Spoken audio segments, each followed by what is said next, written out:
Welcome to Run With It, Canada's running fitness and health program. Back on the show, we have Dr.Bobweil for the Sports Doctor is In segment, so stay tuned for that.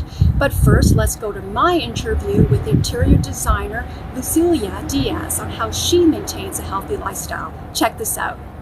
Joining me at the Rio Theatre in Vancouver is a special guest, Lucila Diaz. She is an accomplished interior designer and the principal of Harmony Sense Interiors Limited. She's an in-demand interior. She's been featured in Boulevard Magazine, Home Sense, and Home and Styles, to name a few. And she's here to talk about her work as an interior designer, what's new in interior design, and share some wellness spaces. And welcome back. Thank you so much, Christine. Always a pleasure to be here. Yeah, so with that in mind now, with back to school, back to work, can you share some wellness spaces tips? Of course. So we know kids are back to school in a couple of weeks or just getting back into it. So for families, so for people that have kids, I think it's very important that we allocate some space for them to do homework, to study. So they have spaces where they can play, space where they can sleep, but spaces as well where they can do their homework, their work. So if there is a space in their room or somewhere in the house, that's important. So they can switch from, okay, this is homework space, this is play space, this is a place where I welcoming to bring friends as well. So think about that for our family as well. Then if you're working still from home, because now we know that a lot of people have negotiated with companies that, you know what, I kind of like this part-time work from home, not going all the way back to the office. Still keep in mind to have that space where you can work at home and it's just a dedicated space. So make sure you have that as well at home. And as well, keep in mind of keeping your body active, because now that we still have amazing weather, we know that we have a little bit of a late summer and we now want to be outside, but keep in mind that now the rain is going to come and we're going to still be needed to be active, to be healthy. So make sure that you have a spot in your house where you can do some exercise at home. So a place where you can at least stretch in the mornings, get that energy up and going. So have that space at home where you can at least do that. Yeah, and those people watching and you know, you might be living in a small place like a condo or, I mean, would there be any suggestions, like maybe just even like a small space, right? Like it could be in a closet where you put your running shoes, I don't know, but any, you know, just be, imaginative. Yes, and maybe you can have, as you mentioned, maybe it's just like a closet where you roll your yoga mat, right? And you have a little bit of weights there, but you have your space where you know that there it is, and then in the morning you stretch your yoga mat, you bring your weights, and then you do your exercises, and then you know that you just roll it, you put it back, and you know that it's there for you to keep up with the energy. I started as well doing some exercises in the morning because I strained my back, helping my mom lift up. I did it with a very bad position, and from the bed being very low, I helped them lift up, and I strained my back. Oh my goodness. And just doing stretches and exercises is what helped me. But then I was told, but you need to maintain though. You need now to do preventive. You should not just do it when you're injured. You should do it as a preventive exercise so that your back is strong, your muscles in your stomach are strong, so that if you ever go and do something like that, then you have the strength to do it. Yes. So do it in the morning as a routine, right? Keep it constant. So having a space that you know that this is where I do it, this is where I have my equipment, then you just go and do it. And you do not procrastinate. Yeah. And that's the key. And have it in the closet if you don't have enough space, but also discipline, right? You have for the children, their play time, the play area, and then the fitness area, and food, with the kitchen too. Sometimes the kitchen, and then you take your food to the living room, and that's well, it's a good idea to create spaces, like healthy spaces. And Yes. the question was, how do you balance a healthy lifestyle being in such an in-demand interior designer? Well, you know what? Having schedules helps. And as I was mentioning, if I know that, okay, in the morning, regardless of what happens, I go and I do my stretches. I don't check emails. I don't do anything. I do my stretches. And then I go, I have a dog. I think a lot of people got a COVID dog. We got a COVID dog, right? So I know that I go and do a walk with the dog. And then it's before I check any emails, because I know there is going to be like a ton of emails, and then that will get my mind in the wrong direction. So just having that like peace at the beginning of the day helps me then focus the rest of my day throughout. And then just as I mentioned, having like a schedule, knowing that, okay, now it's 8:30, now I can start focusing on work, and trying to stop at some point to be with the kids. I as well have kids, to demanding teenagers, right? Trying to focus for them.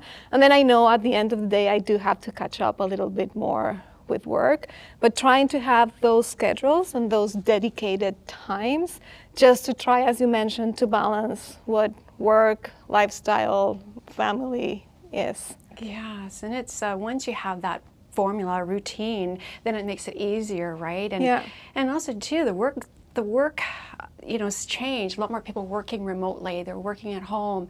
Any other tips though? Like say, for example, they have their space, their computer on a living room table. What would you suggest? Like maybe better in the living room or not the bedroom? That would not be. Yeah, I would say like anywhere but the bedroom, because the bedroom needs to be, and if you need to have it in the bedroom, right, because it's like, yeah, I don't have any other space but the bedroom, try to make it so that at least you can close it, so that you don't see it, and then you can disconnect and be out of it.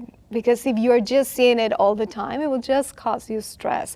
That's why if you're working from home, which is fantastic for a lot of people, and especially for a lot of moms, it's very convenient to work from home, right? Because then you can take care of your kids, you can do other things. But if you're going to be working from home, just try to do it in an allocated space. So that you know, and like your brain knows, your subconscious knows that that's work. And when you're done working, like you stand up, you close it, or you're just physically moving into another space. Yes. So just have it as an allocated space. As I mentioned, if it's in the bedroom, because honestly, there's not other space in the house that it could be, make sure you close it. If it's even your laptop or everything, make sure that you can close it and it's out of sight, out of mind, at least for those hours that you're not working. Yes. And then there's color schemes and then plants too. Yes, plants, like trying to bring nature in, like biophilic design, that's how it's called, when you try to bring that nature in. It brings that, like the beauty of nature into your house. So trying to bring the plants that they bring even oxygen, right? It's not like what you see, but the oxygen that they bring into the house. And if they're not real plants, because some people say, I'll just kill them, right? I don't have any time. Well, fake plants as well, like if they're well done, some people say, I hate fake plants. Well, sometimes even like the fake plants, even when you're looking at them, it even creates like a calm sensation into the space. So don't be too afraid of fake plants. And they always natural are better, right? But the colors, the green that they bring into the space. Yes, and are color nice. schemes too, like the nice warm colors, like pink, would you suggest? Greens and soft browns. The soft colors as well, right? And there's a lot of theory of color, right? For example, orange will make you hungry. Oh, right? orange makes you hungry? Yes, orange will make you hungry. Like look a lot around, there's a lot of restaurants that will use orange, right? And of course, red, it's like the passion, right? Yes. But and as well depends on the personality of the people and how they react to different colors. But yes, and light. We haven't talked about light too much, but always try to work where there is a lot of light, because that will change your mood. A lot of people work like in dark basements where there is not a lot of light. So there is some kind of artificial light that can simulate sunlight. So that's something that you can add into your space as well to bring that nice atmosphere into the space. And also, if you're working by a window, that's really great. That's great. Yes. Yeah. So that's. Yeah, just make sure where you place your screen so when you're doing those Zoom calls, you don't glare, the glares. Yeah, so what has changed in the landscape and interior design? Yes, so a lot of it is, a lot of design has become remote, right? A lot of people are more comfortable with design being done remote. Other things is that spaces have to be changed to accommodate a lot of people now working from home. Believe it or not, a lot of people want to have spaces redesigned to accommodate more members of the family living at home, whether it's aging parents wanted to come and live with them, or as well having kids living longer with them, right? Wow. Because we know as well real estate it's very expensive as well. So keeping in mind that, maybe kids will live longer with them. So thinking about, maybe we'll have still like a suite downstairs because either our kids will live longer with us. So those are a couple of things that we're seeing as a trend of changing. And we have seen as well a lot of people migrate outside of the main core of the city because as work is now available to be done remotely. Yes. Now people are migrating farther away from the city to be able to have bigger and larger homes as well. Now you offer online services. Yes. Since the pandemic as well, we started offering as well online services, which is great because now we have expanded as well the range of people that we can serve, and it's always as well to be able to meet face-to-face to clients. Yes, but for clients that now are outside of our range, we can help them. Yes, and technology has evolved significantly as well. And something that we have now introduced into our services is more of 3D and virtual reality visualizations, just to help clients visualize how their spaces will turn out, so to help them set more clear expectations and help them see how their spaces will turn out. So that helps a lot, especially for clients that are remote or that don't have spaces nearby. When I talk about in demand, you are in demand. You do so much. I mean, you do luxury styling, you do staging, because you worked for HGTV, correct? So at some point, yes. A few years ago, we helped the Property Brothers when they were doing renovations here in Vancouver, which was a very fun experience. And it helped us as well understand what the consumer sees on these reality TV shows. And these TV shows are fantastic on the one side because they help people get excited about renovating and doing different things with their homes, right? They show them what they could do. On the other side, they create a little bit of false expectations of what a renovation could be, right?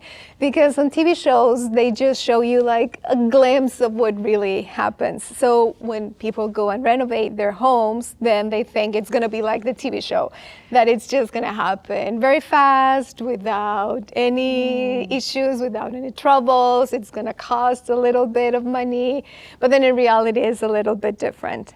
The advantage that I have is that I have seen it behind the scenes, so I can help clients understand that, okay, it's fantastic what you have seen in the shows. The shows are great for you to get you excited about doing it, but the reality is a little bit different. Wow. Yes. Thank you for sharing that. It's really a close-up view. You know? So what is next for you? So I love the work that I do. I love creating spaces just to help people be the best they can do. The spaces are just there to increase the potential.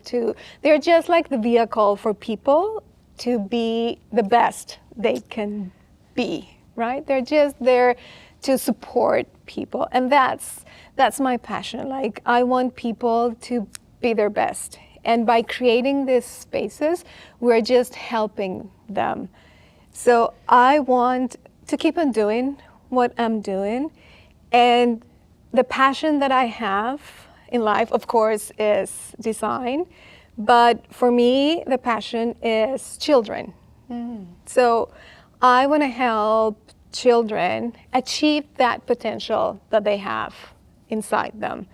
So when you're born, you're dealt with a card, right? That's something that you're given, right? And then it's up to you what you do with that. And everyone has an amazing potential. So it just needs to be sparked. And sometimes you need a little bit of help from someone to show you that potential. So that's what I want to do. I want to show people, especially kids when they are like a younger age, that they have that potential so that they can become the best they can. Wow. Yes. I mean, that is just wonderful. And is there anything else you'd like to add? Yes. So we are part, like the work that we do pro bono, I will say, is part of like this, of course, this initiative that we have with kids, is we are part of an organization that is called Brands for Better. And of course, the work that we do with them is we help them in anything design related that we can help with them. And this organization is having an event. Oh. Yes. And they are doing a brand battle for good, it's called. And they are tackling isolation. And they bring together brands, companies, anyone that wants to help solve the isolation problem that we have. And that's the issue that they're trying to tackle this year in Vancouver right now. So anyone interested, any company, any individual that's interested in solving or have an idea about isolation, they should come to this event. It's called Brands for Better. And Brand Battle for Good, it's the event. It's happening at the end of September. And yeah, we are volunteering our time to stage and decorate the event that's happening. It's run by volunteers all over Vancouver. Last year it was about sustainability, on how to be more eco-friendly solution. And this year is about isolation. Yeah, Yes. that's wonderful. And Yes. people getting in touch with you, where can they go? Yeah, so they can just contact me at harmonysense.com, and yeah, we'll be more than happy to help them, with their design needs. Yes. Thank you very much. I'd like you to come back again. Yes, anytime, yes. Thank I'd love you. to be here. Thank you so much.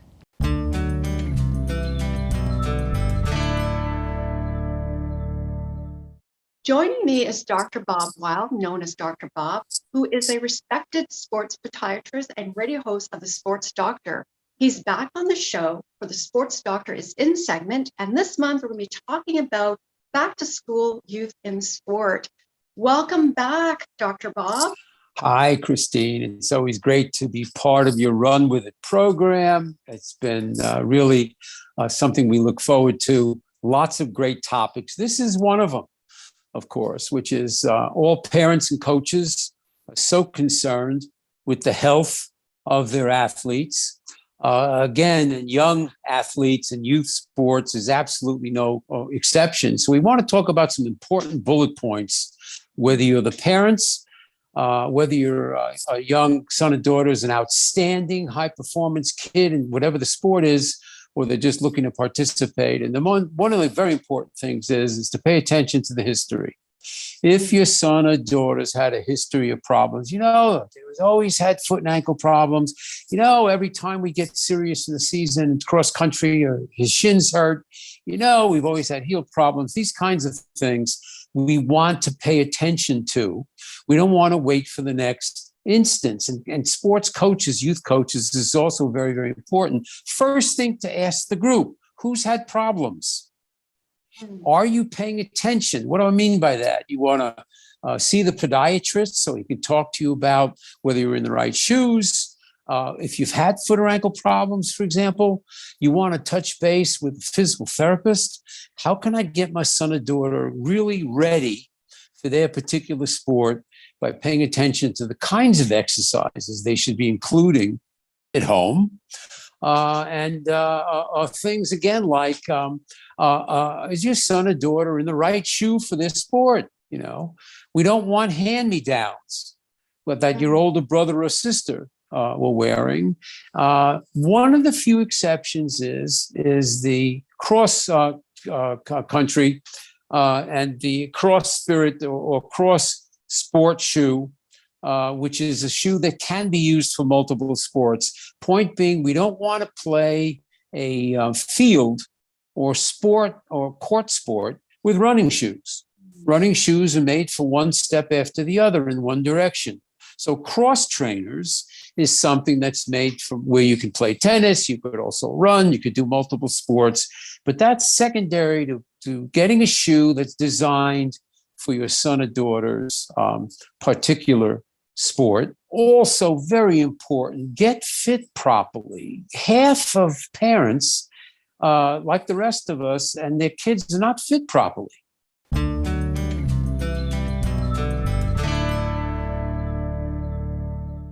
Thanks for watching. If you have a question or comment about today's episode, go to my website, which is runwithit.ca. Until next time, run with it.